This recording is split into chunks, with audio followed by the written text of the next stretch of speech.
Alright? Boop. I'm gonna be honest. I'm not sure why, but I'm a little bit nervous.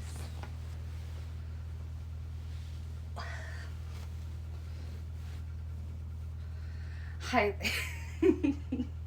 Hi. I'm Skya, and if you're new here, welcome, and if you're not, welcome back to Cybervoid, the transformation station. Today I want to talk about gratitude.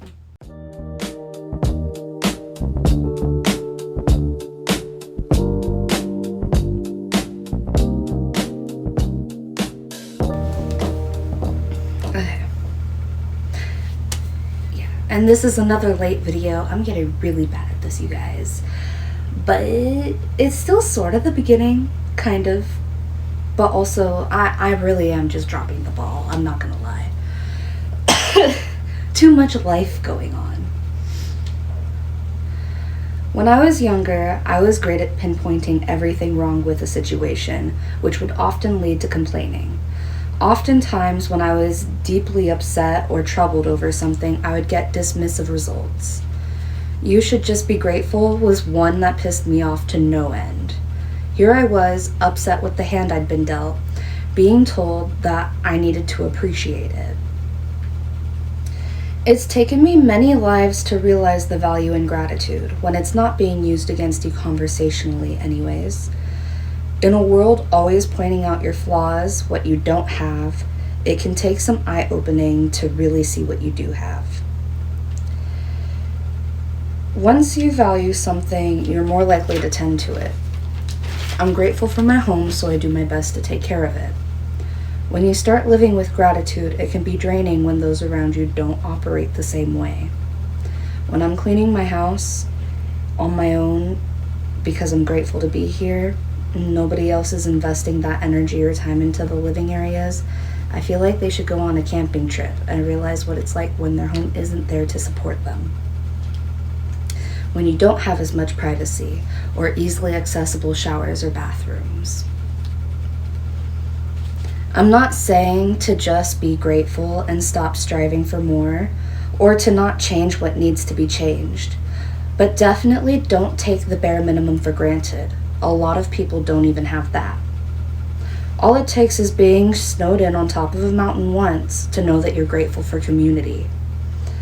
I also think that the gratitude brings your focus to what you have versus what you don't.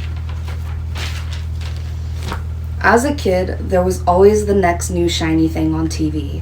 With musical numbers, special effects, and actors, all the glitz and glam was a marvelous spell that I fell under. It made me forget about all of the toys I already had because now that I had them, there was no special effect. As adults, we are more aware of this and yet not immune. The grass is always greener and more sparkly when someone is showing it off online with a filter. But that means you have all you need to make your own commercial life. It's not hard to find that I've had myself a messy internet expression. I care more about getting my video out on a deadline than I do about being absolutely perfect. Right now, at least. And even then, I still make mistakes. The best way to make your life look like a sparkly commercial is to be openly grateful. Most of these influencers share their yacht nights or even just a picturesque Ferris wheel. And you never know the rest of it. The awkward date they were on, the dirty dishes after that pretty meal, and certainly not the price tag. For the most part anyways.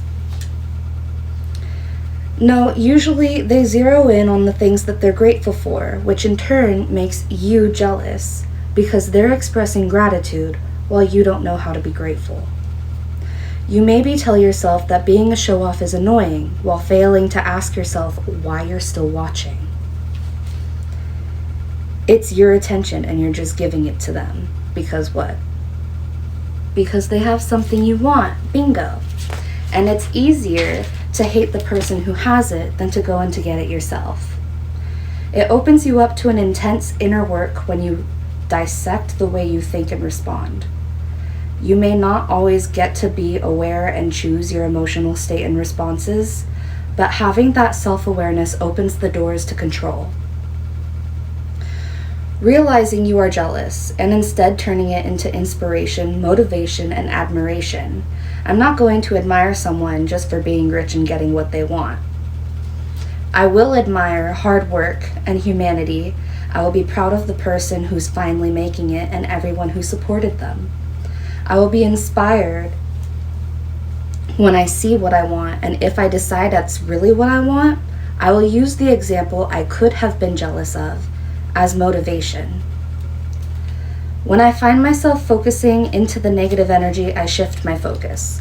Nobody needs that much of my energy unless it's beneficial to me. I've already said in the past that I use obsession to fuel my life. I put my dumb anime crushes around the treadmill when I'm exercising. I wear all pink and I obsessively think about love so that I am more consistent with my self-care. Even if I'm single, I'd rather know all the things that I'd like to be doing before I meet my person. I guess I could cut this out if it doesn't make sense. If I didn't know the perfumes and lotions that I like, I could pop into the store and buy something I'm allergic to and end up on my date with hives.